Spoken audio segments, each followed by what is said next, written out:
Triple R పాలన, రేవంత్ రాక్షస రాజ్యం నడుస్తుంది.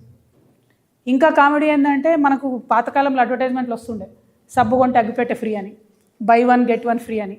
అట్లా ఒక్క రేవంత్ రెడ్డి కోటేస్తే 7 అన్నదమ్ములు ఫ్రీ మనకు, కుటుంబ సభ్యులు ఫ్రీ మనకు, ఓటుకు నెట్టు కేసులో ఉన్న ఉదయ్ రెడ్డి ఫ్రీ మనకు, వేం నరేందర్ రెడ్డి ఫ్రీ మనకు,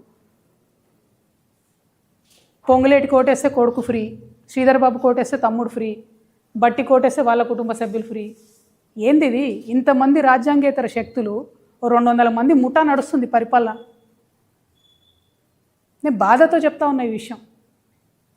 ఓ పేద దళితుడు ఉంటే, పేద బీసీలు ఉంటే వాళ్ళకి ఎప్పుడో నిజామో ఇందిరమ్మనో ఇచ్చినటువంటి ల్యాండ్ని ఇలా రాబందుల్లా లాక్కుంటున్నారు.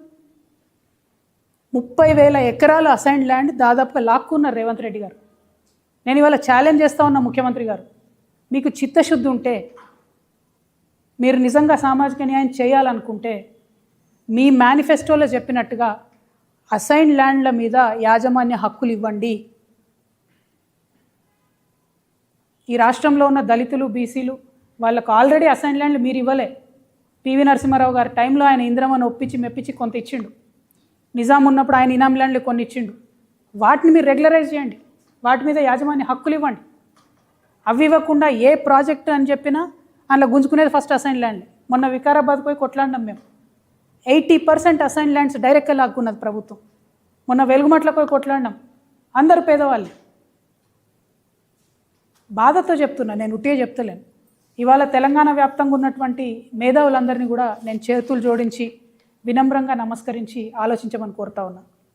ఎందుకంటే తెలంగాణ రాష్ట్రం కోసం కొట్లాడినప్పుడు మనం ఒక విప్లవాత్మకమైనటువంటి మార్పు కోసం కొట్లాడినాం. ఏందది? Nothing short of a state అని చెప్పినాం మనం. హైదరాబాద్ ఫ్రీ జోన్ చేస్తా అంటే ఒప్పుకోలే, హైదరాబాద్ యూనియన్ టెరిటరీ అంటే ఒప్పుకోలే, రాయల్ తెలంగాణ అంటే ఒప్పుకోలే. మా రాష్ట్రం మాకు కావాల్సిందే అని పట్టుబట్టి కూర్చున్నాం కాబట్టి అలా రాష్ట్రం వచ్చింది. అంటే అట్లా బలంగా అనుకొని ఏదన్నా అంశాన్ని సాధించాలనుకుంటే అది సాధ్యమవుతుంది. ఇవాళ ఈ రాష్ట్రంలో సామాజిక న్యాయం జరగాలంటే, ఒక లెవెల్ ప్లేయింగ్ ఫీల్డ్ అందరికీ ఉండాలంటే, ఈ రాష్ట్రంలో ఉన్న మేధావి వర్గాన్ని అంతా కూడా ఆలోచించమని నేను కోరుతా ఉన్నా. మరొక్క మారు ఈ రాష్ట్రంలో భూ పంపిణీ జరగాల్సిందే.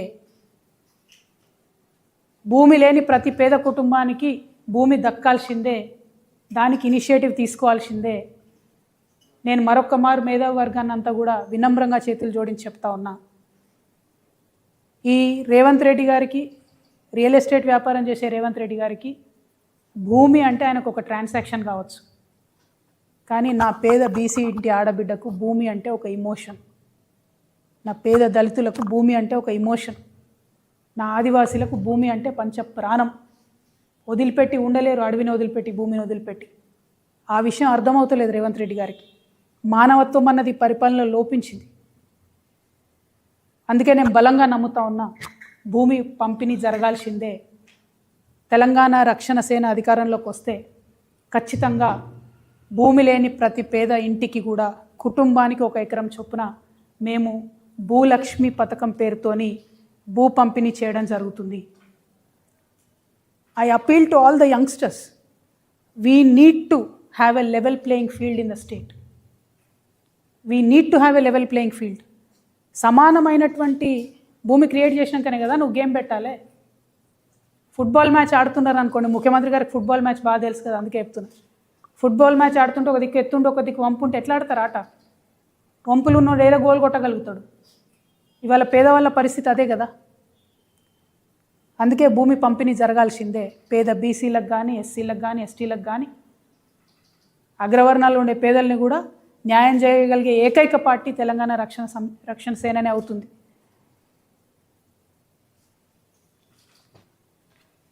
I want to appeal to all the youngsters. Just imagine you are playing a monopoly game. If there are 4 players and you have different rules for all 4 players, you tell the 2 players that for first half an hour you can't buy anything. Don't you think there is a disadvantage to the 2 players who cannot buy anything in the first half an hour? I'm sure you understand this analogy. That's why I'm telling you this. When TRS is taking a drastic decision like redistributing the land, please do not jump to a negative conclusion. Think from a point of view where there is no level playing field. How do you create it? How do you create an egalitarian society? Think about that. Mere politics is not enough. If social justice has to be achieved in this state or in this country, land redistribution is one of the major ways in which it can be achieved. Telangana Rakshana Sena firmly believes in it, and that is why today we are launching a scheme called Bhu Lakshmi. We are launching a scheme called Bhu Lakshmi once TRS comes into power. And right now we are demanding the Congress government that you give land rights, ownership rights to the people with assignment lands. You start the distribution. We will support you as an opposition. You please start the distribution. నేనే అధికారంలోకి వచ్చేదాకా ఆగాలి, అప్పటివరకు పేదలు పేదగా ఉండాలి అనట్లే.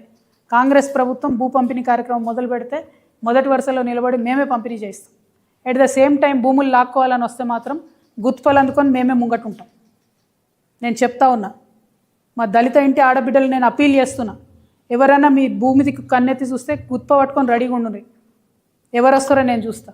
అడిగేటోళ్ళు లేరు అనుకుంటున్నారు, కుదరదు అట్లా. రేవంత్ రెడ్డి గారికి వాళ్ళ కుటుంబ సభ్యులకు 100 ఎకరాల భూమి ఉంది. అఫీషియల్గా 20 ఎకరాల భూమి చూపిస్తారు. 20 ఎకరాలు ఉన్నోడికి 1 ఎకరం ఉంటేంది లేకుంటేంది అనిపిస్తుంది, కానీ మనకు అట్లా కాదు కదా. 1 ఎకరం లేనటువంటి పేదల గురించి వాళ్ళు నేను అప్పీల్ చేస్తూ ఉన్నా, వాళ్ళ గురించి మాట్లాడుతూ ఉన్నా. సామాజిక న్యాయ సాధన జరగాలంటే ముందు భూమి ఉండాల్సిందే. అందరూ కూడా నాకు తెలిసి రైతు బిడ్డలే, అందరూ కూడా గ్రామాల నుంచి వచ్చినటువంటి వాళ్ళే, మా మిత్రులంతా, పత్రికా మిత్రులంతా. ఒక గ్రామంలో పరిస్థితి ఇమాజిన్ చేసుకోండి. భూమి లేనివాడికి ఎంత విలువ ఉంటుంది, భూమి ఉన్నవాడికి ఎంత విలువ ఉంటుంది. పిల్లనియాలంటే ఏం అడుగుతారు? ఇల్లుందా, భూమి ఉందా, జాగుందా అని అడుగుతారు. ఆ విలువ ఉండద్దా, సామాజిక గౌరవం ఉండద్దా? దానికోసం నేను ప్రయత్నం చేస్తూ ఉన్నా. దయచేసి ఈ విషయాన్ని అర్థం చేసుకోవాల్సిందిగా మా మేధావర్గాన్ని అప్పీల్ చేస్తూ ఉన్నా. నేను సామాజిక న్యాయం జరగాలి తెలంగాణలో అంటే అది పొలిటికల్ స్లోగన్ కాదు, విప్లవాత్మకమైన గుణాత్మకమైన మార్పు కోసమే తెలంగాణ రక్షణ సేన ముందొచ్చింది. దానికోసం ప్రయత్నం చేస్తుంది. ముఖ్యమంత్రి గారు, మీరు సామాజిక అన్యాయం చేస్తున్నారు, దాన్ని సరిచేయండి. బడ్జెట్లో సరిచేయండి, పొజిషన్స్లో సరిచేయండి, 42% రిజర్వేషన్ కోసం సరిచేయండి.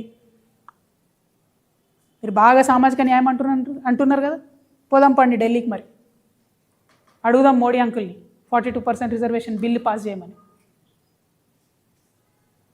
అవి చేయలేకపోతే మీరు చెప్తున్న మాటలు మోసమని తెలంగాణ సమాజం గుర్తించాలని చెప్పి నేను కోరుతూ, మరి భూలక్ష్మి పథకం కోసం మా ఆడబిడ్డలంతా కూడా ఆలోచన చేయాలి. మీ ఆడబిడ్డగా సమాజంలో గౌరవం సాధించాలంటే ప్రతి కుటుంబానికి కనీసపు ఆస్తి ఉండాలి, 1 ఎకరమన్న జాగు ఉండాలని బలంగా నమ్మే వ్యక్తిగా నేను ఈ పథకాన్ని ప్రవేశపెడతా ఉన్నా. మీ అందరి సంపూర్ణ మద్దతు, ఆశీర్వాదం తెలంగాణ రక్షణ సేనకు ఉంటుందని చెప్పి భావిస్తున్నా. Thank you. జై తెలంగాణ.